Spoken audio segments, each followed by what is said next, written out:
আপনার ছেলের লগে থাকতে পারুম না। দেখবেন তখনই দেখবেন বারবার অশান্তি লাগেই থাকবো। দরকার হলে স্বামী স্ত্রী দুইজনের পিটাইবেন, এরপর কারো কাছে নালিশ করতে চাইবেন না। শ্বশুর বাড়ির লোকের কাছে স্বামী নালিশ করলে বালিশি পাওয়া যায়, হে বালিশ আর ঘুমায় না।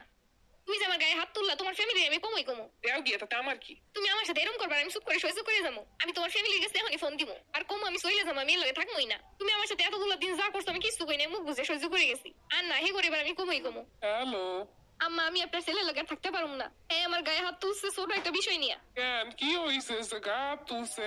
এর কাছে জিজ্ঞেস করেন, হে কোনো কথাই আমার শোনে না। কিছু হইলে খালি আমার লাগে উল্টা পাল্টা ব্যবহার করে। আমি চইলা যাবো, আর আমি আমার পরিবারে জানাবো এবার। মাথা ঠান্ডা করো, সংসারে একটু হয়। আমার লাগে ভালো করে কথাও কয় না, কোনো কিছু একটু এদিক দিয়ে ওদিক হইলে শুরু করে সিলাসিলি।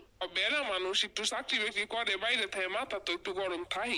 এর মাথায় গরম লেগে থাক, আমি চলে যাবো। আপনি কইছেন যা ওই মেয়ের মতো আপনার সাথে শেয়ার করতে, আমি তাই আপনার ফোন দিছি। আমি আমার পরিবারেও কোনো কিছু এখনো পর্যন্ত কই না। আপনার লাগে কত কনের পর হেগো লাগে কমু। মাথাটা ঠান্ডা করো, আমি ওর কথা কইতেছি। ওর কি হইছে দেখতাছি। ও আমার চেনে, ও বোর গায়ে হাত তুলবো, কত বড় সাহস আমি দেখতাছি। হ্যাঁ দেন, আমার কোনো কথাই শুনে না। আমি যে আপনার ফোন দিছি এই লয়ে আমার লাগে কি করবো নে দেখতাছি। আমি ওর মা, ও আমার উপরে তো আর যাইতে পারবো না।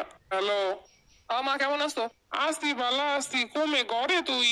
মা একটু বাইরে বেরিয়ে আমার দ্বারা ফোন দিস। আচ্ছা ঠিক আছে। দেখছে এখন আবার বাইরে চলে যাইতেছে। দাঁড়া, এবার আমি তোমার ভাইরে ফোন দিব। না সহ্য করা যাবে না, মুখ বুঝা আমি আর পারতাছি না। হ্যালো ভাইজান। কি অবস্থা তুমগো? আছি, কিন্তু ভাইজান আমি আর থাকতে পারবো না এমনি। কেন কি হইছে?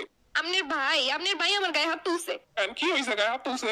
আমারে যা দেয় যেমনি দেয় তেমনি চলি, তারপরও তার মনের মতো হয় না। তরকারিতে একটু তেল বেশি হয়েছে, সে আমার সাথে ঝগড়াঝাটি কইরা আমার গায়ে হাত তুলছে। বেড়া মানুষ একটু মাথা গরম থাকে। তুমি শান্ত দেখতাছি কথা মনে। এরম হইলে আমার আর থাকা সম্ভব না ভাইজান। আমি অনেক চেষ্টা করতেছি, যেমনে রাহে যেমনে যা করে আমি কোনো কিছু কই না, কোনো কিছু চাই না পর্যন্ত। এদিক দিয়ে ওদিক কইলে আমার সাথে ঝগড়াঝাটি শুরু করে, আমার গায়ে হাত তুলে। আচ্ছা মাথা ঠান্ডা ওরা দেখতাছি কথা কইতাছি। আমাকে বাইরেছি কি বলে বলে মারছো? কি হইছে? আছে কি সাদে তেলের যে দাম, তরকারিতে তেল বেশি হইব কেন? ঠিকই তো, আমরা একটু হুডিয়ে তেল দিই একদম কোন রকম তো রান্না হয়। আমগো তরকারি কি স্বাদ লাগে না? এই রে আমার সংসারটা রসাতালে দিতে আসতে আর কিছু কমু না। রাগি কইছি ও মাই ওই রমেরি, ও কথা শোন যায় না, কিছু কন যায় না। কি করবি? কপালে আছে। আমার কথা হইছে, আমার কথা উঠতে পারলে উঠবো, বইতে পারলে বইবো। আমরা বেড়ের একটা কথা কইলে কোন কথার জবাব দিই নাই সারা জীবন। দেখছো আজ পর্যন্ত ওর বাপি যে রাগ কোনোদিন একটা জবাব দেই নেই। আর হেই এখন গোকালের মাইয়েরা ও মাই ওই রমের কথা শোয়ান যায় না, কর আগেই লাফাই পরে কথা লইয়া। এখন তাহলে যন্ত্রে থাক, যা গ্যাঞ্জাম ফ্যাসাদ কম কর। ও তোমার দ্বারা ফোন দিছে কে? ফোন দিছে নালিশ করতে।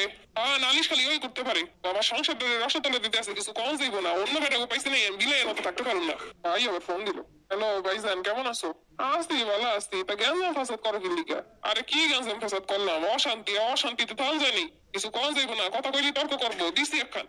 আরে মাতারি মানুষের দোষই তো এইটা, কথা কম যায় না, খালি কথা কইবো জবাব দিতেই থাকবে। এটাই তো মহিলা মানুষের সমস্যা। দেখো না আমার একটা একদম শুয়ের মাথায় রেখে দিছি, যেমনি কমু তেমনি। বাজার ঘাটের যে অবস্থা, তেল বেশি মুখে তরকারিতে।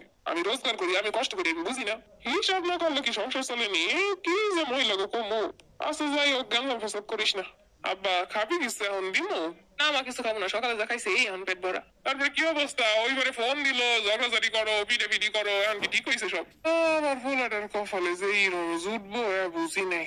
আর কইেন না ভাইজান, কোনো কাম কথা মতো করবো না, নিজে যাবার লাগবে এমনি করবো। আমরা সংসার করছি, কি সুন্দর সংসার, এখনো পর্যন্ত কোনো কথা বলতে পারবো না। আর এখন মাইয়েরা আমার পোলাটা কপালে পড়ছে, তাইলে অন্য কারো ঘরে সংসার করতে পারতো।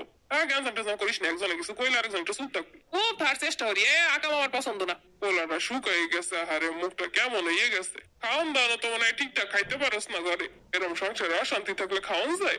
বাবা কত সুন্দর শাসন। ফোন দিয়ে আপনার গার্জেন হিসেবে কইছে আপনারা শাসন করবেন, এর লেগে আর কি সুন্দর শাসন করতেছেন। কষ্ট তোমারই বৌমা, সংসারে চলতে গেলে মাতারিকে একটু ঠিকঠাক করে চলন লাগে।